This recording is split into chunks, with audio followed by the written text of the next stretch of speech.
Right now, Kursk region in panic, Ukrainian armed forces already in Tetkino, Moscow is stunned. Drones are breaking through to the capital. Air defense is not coping. The parade is disrupted. The Ukrainian armed forces are simply crushing the occupiers. Saki, Belbek, Kacha are ablaze. Massive strikes on enemy airfields and bases. Aladinov made a shocking statement. Russians, get ready! All this and more in our broadcast hotspot. The war is entering a decisive stage. The Ukrainian armed forces are storming the Kursk region. The battle is already in Tetkino. Panic in the republics. The front is bursting at the seams. Ruins. In the Bryansk region, the Ukrainian armed forces struck accurately. Moscow is under attack. Drones attack the capital of the Russian Federation. The success of the parade is in question. May 9th could become a nightmare day for the Kremlin. More on Ukraine's main successful actions over the last day. Now coming up. Moscow is under attack. Friendly drones paid a visit to Putin's capital. Do you hear?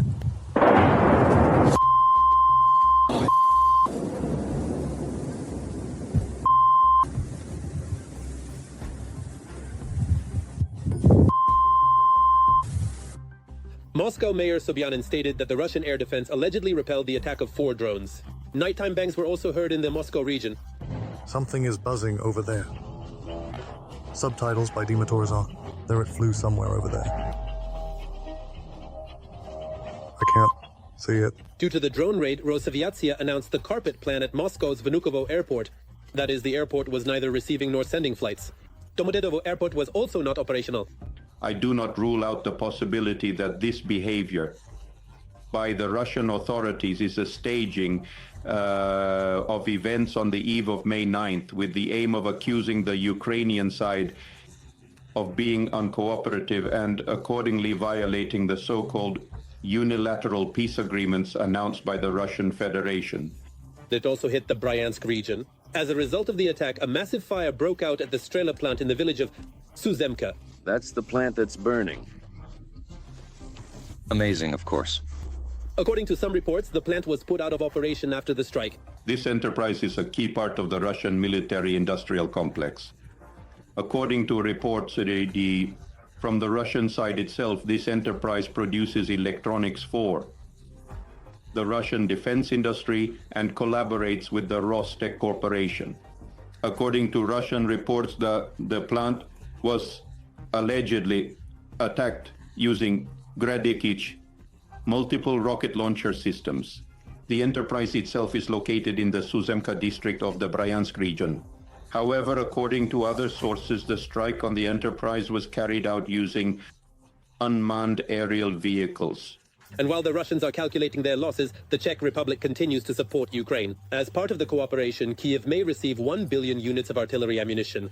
According to the EU's own estimates, the capabilities of European partners. To provide Ukraine with artillery shells by the end of 2025 amount to about 2 million shells.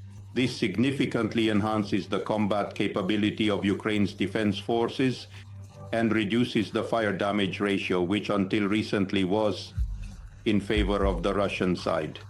In addition, Ukraine will receive a modernized Patriot air defense system, which was previously based in Israel.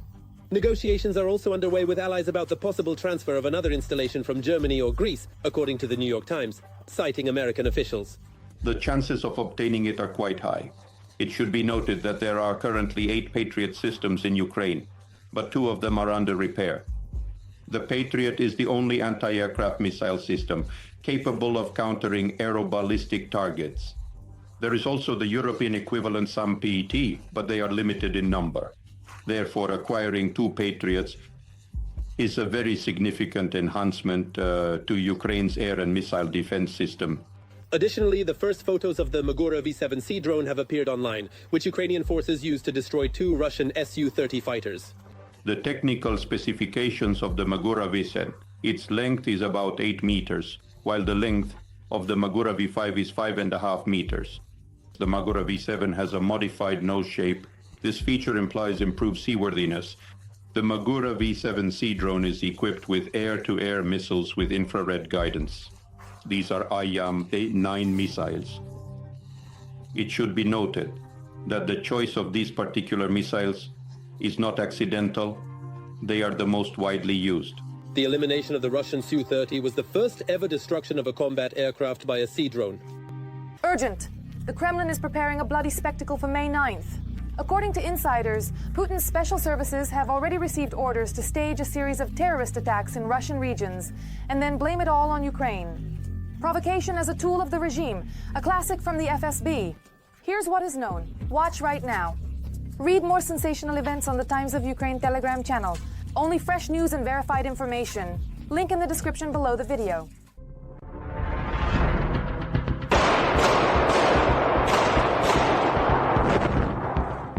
Russian special services have been instructed to organize terrorist attacks in several regions of the Russian Federation during the May 9th celebrations, reports the international intelligence community. Inform Napalm? The FSB is a strong, reliable, and effective link in the national security system. To kill and maim themselves. Russians plan to do this to blame Ukraine and mobilize the population for war.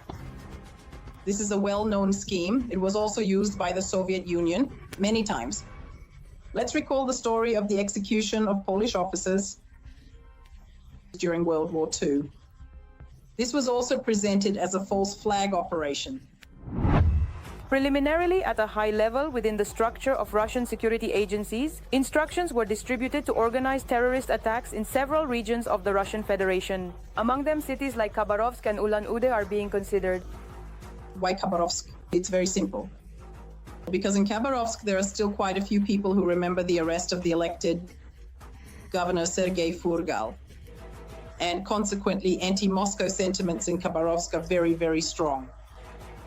In Ulan-Ude, you also can't say that Moscow is greatly loved. Therefore, finding people there who would be ready to do something unpleasant for Moscow is quite easy. However, it is also reported that all efforts are being made to ensure the parade in Moscow goes off without incidents. Many foreign guests, and Putin wants to demonstrate that he is fully in control of the situation. Therefore, no. There should be no sanctioned demonstrations in Moscow, and even the provocations they orchestrate themselves, they are also afraid of in Moscow, simply because some foreign guests might see them, which must not be allowed under any circumstances. After the Easter truce, which the Russians did not adhere to along the entire front line, Putin announced another truce for the day of the occupiers' celebration on May 9th. It is supposed to start at midnight on May 8th and last until midnight on May 11th. This primarily concerns the relationship between Putin and Trump. After the meeting between Volodymyr Zelensky and Donald Trump in Rome, we understand that there is some kind of turning point. At least in the relations, it definitely happened. And accordingly, we immediately heard Trump's statements were much more, let's say, not pro-Ukrainian, but closer to Ukraine's position than what we had heard before. British intelligence believes that the three-day truce announced by the Kremlin dictator under the celebration of May 9th aims to show Russia's supposed openness to some agreements and to limit Ukraine in long-range strikes while not worsening its positions on the front. Also, according to experts, the so-called truce may be used by the occupiers to redeploy troops and improve their positions for war. The front is exploding. The armed forces are advancing. Strikes, drone and artillery assaults. Russians are abandoning positions and leaving equipment. Conscripts are in panic. Elite units are losing positions.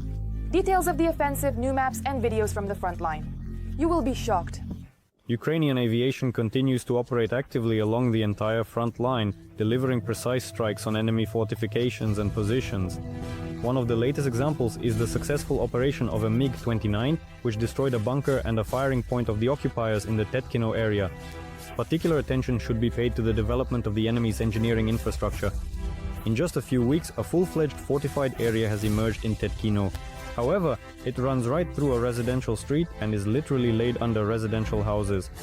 A classic tactic of using civilian infrastructure as cover. In fact, Tetkino has today turned into a defensive stronghold for the invaders. That is why our pilots are targeting it. In just 2 days, Ukrainian aviation has turned this place into a real hell, demonstrating determination and effectiveness in eliminating threats, even before they begin active operations. The 3rd Assault Brigade continues to destroy the enemy with a series of precise strikes, methodically and without compromise. In the Kharkiv region, BBS units conducted another successful operation. Several tanks and an artillery piece came under fire, a field generator, antenna equipment and armored vehicles. The enemy's logistics seriously suffered, disrupting communication and power supply. Separately, a van trying to leave the area was destroyed. It burned on the roadside. An enemy infantry unit that tried to hide in the greenery was also detected and eliminated. All of this was the result of coordinated actions by reconnaissance and skilled strike aviation. The Primus units and the assault troops of the 3rd Brigade leave the enemy no chance. Every target will meet its end. The enemy, who once came with a sword to Ukrainian land, is now forced to crawl through plantations and hide in burrows. But even so, they cannot hide. The fighters of the Active Operations Unit of the Main Intelligence Directorate of the Ministry of Defense of Ukraine find the occupier in any shelter.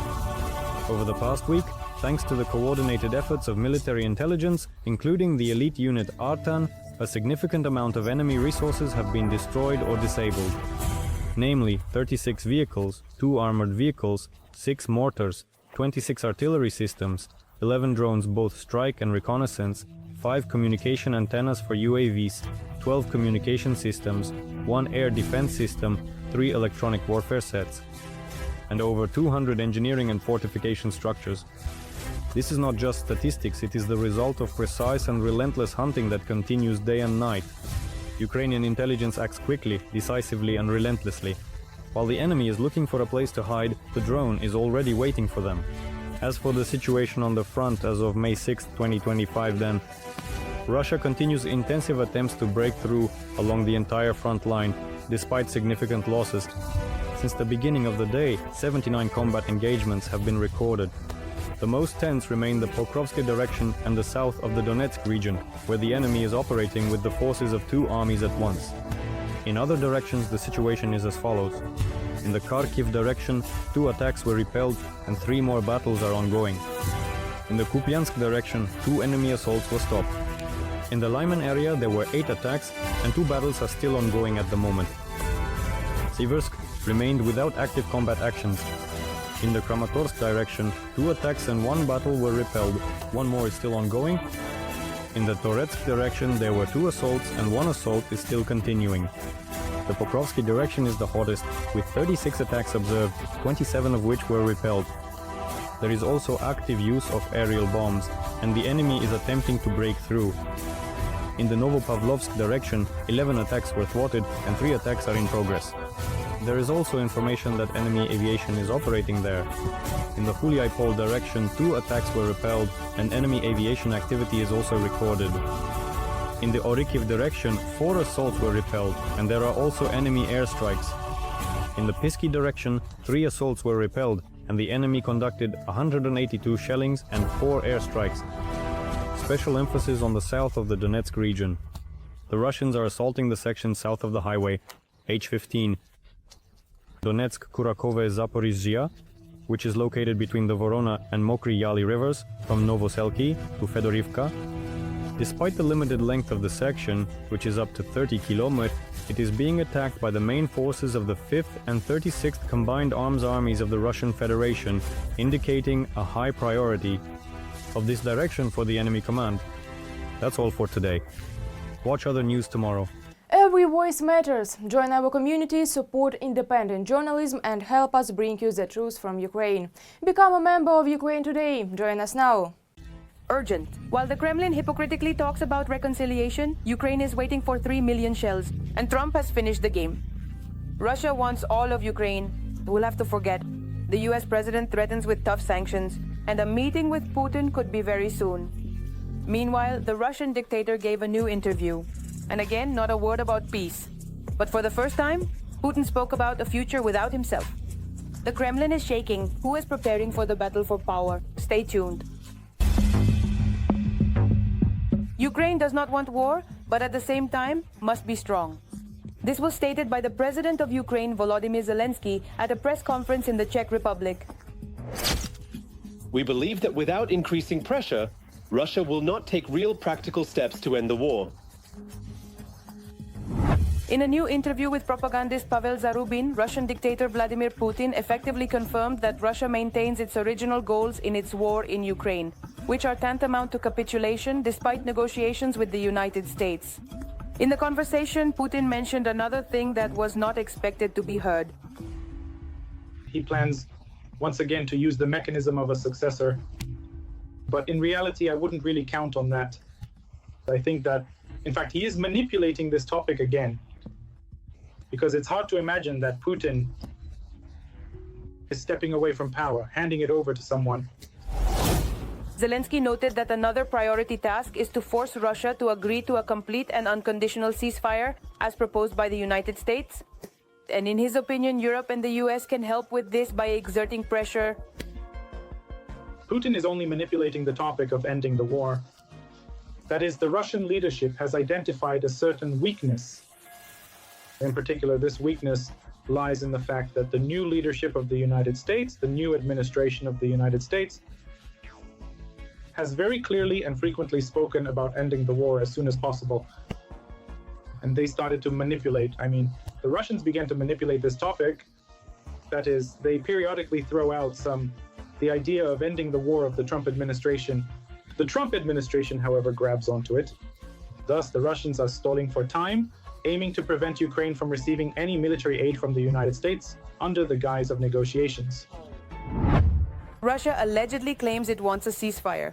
However, there are currently the most battles on the front in recent months. The Ukrainian side also expects provocations from the occupiers. It is clear that Putin is not interested in ending the war at this stage. He is obviously counting on achieving something more as a result of the hostilities. And in fact, this is how everything is developing. The more Putin gets, the greater his appetites become. But unfortunately, not everyone understands this. In particular, some European leaders are blocking negotiations on Ukraine's accession to the European Union. First and foremost, this concerns countries like Hungary and Slovakia, where the government led by Orban and Fico, respectively, takes a rather active anti-Ukrainian and pro-Russian stance, at least within the framework of the European Union. In their decisions, these countries are not guided by the interests of their own nation, but unfortunately aim to please Russia. It's obvious that this is not for free, because for Fico, it's a matter of obtaining cheap oil and gas from Russia. Urban is also concerned about this. But besides that, another important issue for him is the completion of the Hungarian nuclear power plant. With the help of Russia, with the support of Russia, and with financial and other investments from Russia. The United States has become closer to one of the sides in the peace negotiations between Ukraine and Russia. However, sometimes the White House is close to withdrawing from mediation. This was stated by the President of the United States, Donald Trump, as reported by journalists. A feature of Trump's approach was that he primarily positioned himself not as someone who sides with Ukraine, but as a kind of mediator, which should simply achieve a ceasefire, as a mediator between the two sides of the conflict. But in reality, such an approach is incorrect, simply because Russia obviously has far more resources than Ukraine for waging war. Therefore, to simply level the playing field, Ukraine needs support from the West, from the civilized world. At the same time, Ukraine is a victim of aggression. Ukraine is a democratic country that has chosen European and Euro-Atlantic integration as its development vector. And this, again, cannot be ignored, as the Trump administration is trying to do. Trump added that he and his advisors have had quite positive discussions in recent days regarding Ukraine and Russia against the backdrop of efforts to end the war between the countries.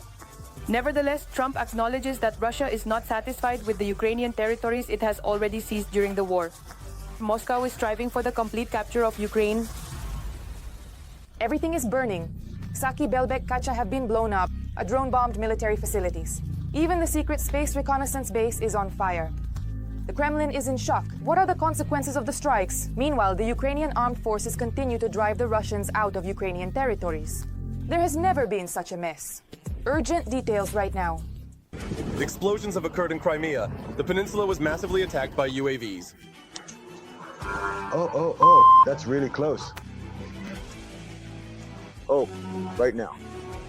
This is a cone of two lines. This is a cone of two lines. Wow.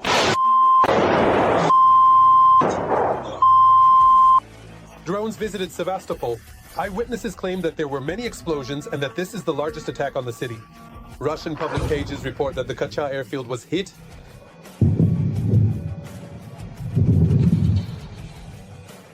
Social media also reported strong explosions in Gvardeyskoye, where a military airbase is located. Monitoring public pages report an attack on a military unit and an ammunition depot. Local residents claim that fires started after the attack. May 2nd. Good morning.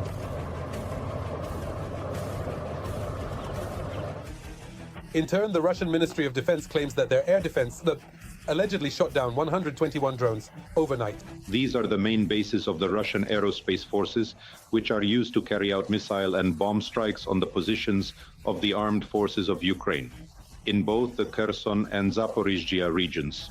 In addition, strikes were carried out on the locations of anti-aircraft missile systems, which actively defend the main logistical components.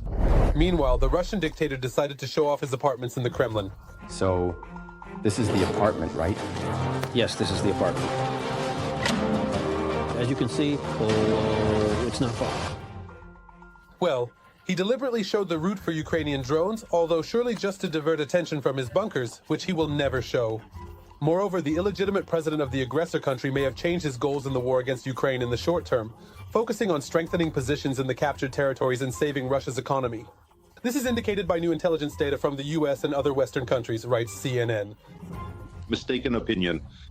The intensification of clashes along the entire length of the Russian-Ukrainian front indicates the opposite. In the last 3 days, there has been a sharp increase in the number of clashes. If previously there were recorded between 130 to 150 at most in the last 3 days, up to 200. Moreover, the intensification of hostilities in previously stable directions, this is Zaporizhzhia and Kherson. And this indicates that Putin is trying to achieve the goal of taking control of all 4 regions of Ukraine that have been incorporated into the Russian Federation. According to the analysis of American analysts, at the current pace of advancement, the Kremlin would need centuries and tens of millions of casualties to fully capture Ukraine. In April alone, they lost almost 5,000 pieces of equipment and more than 36,000 killed and wounded military personnel. In the fourth year of the large-scale invasion by Russian occupiers, even the tactical level objectives of the so-called special military operation have not been achieved. That is, the capture of all territories of the Luhansk and Donetsk regions. Currently, the defense forces of Ukraine control about 35% of the territory of the Donetsk region, which indicates a political, military, and informational defeat for Putin personally, and consequently the Russian army. Moreover, it should be noted that the losses are catastrophic, even for the Russian Federation. Approximately 1 million Talmon personnel of the armed forces of the Russian Federation.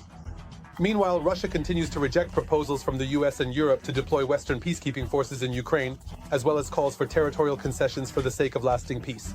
The Secretary of the Security Council of Russia, Sergei Shoigu, stated that the Kremlin would consider Western peacekeeping contingents in Ukraine as legitimate military targets. Yes, there is a simulation of a negotiation process. Moreover, the so-called peace initiatives, both the previous 2 and the one in May, are essentially aimed at creating conditions for the redeployment of personnel to further increase pressure on the positions of Ukraine's defense forces. Putin has not abandoned plans to capture territories controlled by Ukraine's defense forces, namely the territories of Donetsk, Luhansk, Zaporizhzhia, and Kherson regions. Meanwhile, in Ukraine, the production of 30-kilometer fiber optic spools for drones has begun. All of them have convenient quick-release mounts and easily integrate with drones of different types. Pokrovsky, hell. The situation on the front is on the edge. Russia is throwing the remnants of its forces to break through to the Dnipro by May 9th. Almost 1 million losses already, but the Kremlin does not stop. Aludinov demands the mobilization of another 1 million. And Shoigu has suddenly returned to the game. What is happening on the front line, and is Ukraine ready for a new strike? All the details in this episode. Ukrainian Special Operations Forces destroyed a platoon of North Korean soldiers in close combat in the Kursk region. This event took place last month. However, for security reasons, our military can only talk about it now. Neutralized with no chance of recovery. In the north, border guards turned an enemy radar station to ashes with FPV drone strikes. -10 near Volchansk. The border guards of the Guard Brigade delivered precise strikes on enemy positions, destroying dozens of occupiers and communication antennas. Gradually, the losses of the occupiers in the war against Ukraine are approaching 1 million. In the last day, the Russian army lost 1,060 soldiers at the front, along with 5 armored combat vehicles, 3 tanks, and nearly 50 artillery systems. This process, we're talking about the mass destruction of Russian servicemen by the Russian military command, could go on indefinitely.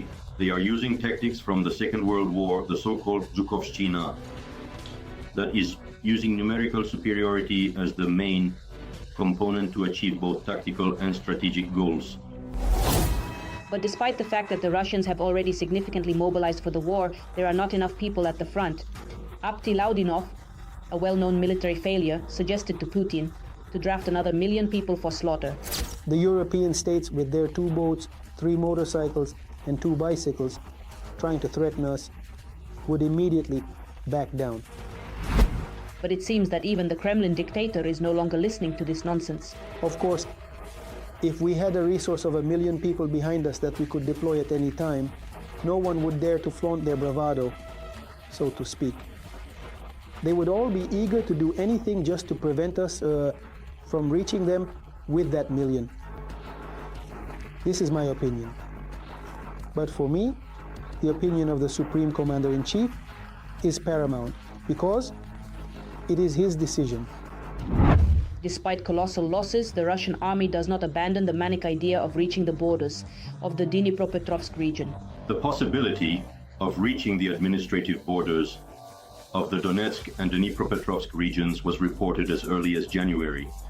A notoriously known German journalist, Julian Röpke, reported sensational details at the time, estimating that there were 6 to 7 kilometers left to the borders of the Dnipropetrovsk region as of now, the end of April. And as we can see, these kilometers have become a thorn in the side for the Russians. Not calming down in any way, everything indicates that the occupiers are preparing for another offensive at the administrative border of the Donetsk and Dnipropetrovsk regions, reports the Ukrainian tactical group, Ugledar. Currently, the Ukrainian Defense Forces are conducting a series of stabilization measures in the Pokrovsk direction, on both flanks, effectively nullifying the possibility of an operational encirclement of the Ukrainian group and practically eliminating the issue of a breakthrough by Russian occupation forces directly to the borders of the Dnipropetrovsk region. Against the backdrop of the Russian army's offensive actions, the information that Putin is ready to stop the full-scale invasion of Ukraine at the current front line, as part of efforts to reach a peace agreement with the head of the White House, Donald Trump, looks like an outright bluff. After all, Trump's promises do not mean the end of the war and the killing of civilians, and Ukraine is convinced of this every day. That's all for now. But for more fiery news from the front, tune in to the next episode.